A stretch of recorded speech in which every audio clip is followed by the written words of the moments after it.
ఈడు పవన్ కళ్యాణ్ విషయంలో పెద్ద పుడింగాళ్ళగా వచ్చేస్తాడు. అరే ప్రకాష్ రాజు, నువ్వు ఒకడు మా అయితే 10, 100, 1000, 10,000, 1,00,000. పవన్ కళ్యాణ్ గారు వెంట ఎంతమంది ఉంటారా? దాదాపు 1,30,00,000 దాకా ఉంటారా? నీ ఆల్త పాలత లెక్కలో 10 లక్షలు తీసేసుకున్నా. అరే నీవేం చేయండిరా? మాట్లాడితే ఆయన జోలికి వస్తావు. ఆయన ఏం మాట్లాడకూడదా? ఆయన వాక్కు చాతుర్యం లేదా? ఆయన పార్టీ గురించి మాట్లాడుకోకూడదా? ఆయన కార్యకర్తల గురించి మాట్లాడుకోకూడదా? ఆయన మీటింగ్లు పెట్టుకోకూడదా? ఏందిరా నువ్వు?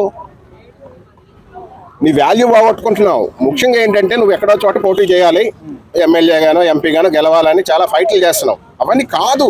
మంచిగా పవన్ కళ్యాణ్ అయినా ఎవరినైనా అక్కడ నీ కర్ణాటకలో ఆల్రెడీ పోటీ చేసే ఓడిపోయావు. లోకల్ పీపుల్ మంచిగా పేరు తెచ్చుకో, పేరు సంపాదించు. అర్థమైందా? నువ్వు క్రిస్టియన్వి, అర్థమైంది, అందరికి తెలుసు. మతాలను రెచ్చగొట్టొద్దు. అంటే ప్రశ్నించడం తప్ప అని చెప్పేసి ఆయన సపోర్ట్ చేసేవారు. ప్రశ్నించడం ఏంట్రా? ఏం ప్రశ్నిస్తావు? ఏం దొరా రా దొరా, వెల్కమ్ దొరా. నువ్వెవడరా బాడకం? సింగిల్ గా వస్తావా?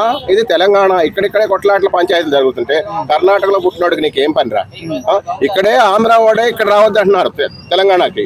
మరి కర్ణాటకుడు నీకేం పనిరా బై? సరే, ఇప్పుడు బండ్ల గణేష్ గారు అన్నట్టు ఆయన అడ్రస్ ఏందంటారు? తమిళ్ అంటారా, తెలుగు అంటారా, కన్నడ అంటారా? ఇప్పుడు అదే కదా పెద్ద పంచాయతీ. ఈడు ఎక్కడ పడితే అక్కడ ఏలు పెడతాడు ఈ పాల్తుగాడు. ఎరా అయ్యా మంచిగా ఉండదు బిడ్డ. నువ్వు తెలుగు రాష్ట్రాల్లో అడుగు పెడితే మాత్రం నీకు ఎక్కడైనా ముక్కలు అవుతాయి. ఇక అయిపోయింది. ఎవడు చూస్తా ఊరుకోరు. పవన్ అభిమానులు చూస్తా ఊరుకోరు. తెలుసు కదా ఆయన చాలా మౌనం. ఆయన సీరియస్ అయితే ఎట్లా ఉంటుందో మేము చాలా మౌనం. మేము సీరియస్ అయితే చాలా ఘోరంగా ఉంటాయి పరిస్థితులు. బంద్ చేసుకో. ఆయన భక్తుడు రాడు. అర్థమైందా? ఇప్పుడు శ్రీరాముడికి హనుమంతుడు ఎలాగో పవన్ కళ్యాణ్ గారికి బండ్ల గణేష్ అలాగా. బండ్ల గణేష్ కాదు మేమంతా. నీ ఎందుకని ఎంతమంది వస్తారా? ఒక మత పిచ్చోళ్ళు తప్ప. ఆ మతాన్ని అడ్డు పెట్టుకు బతుకుతున్నావు నువ్వు.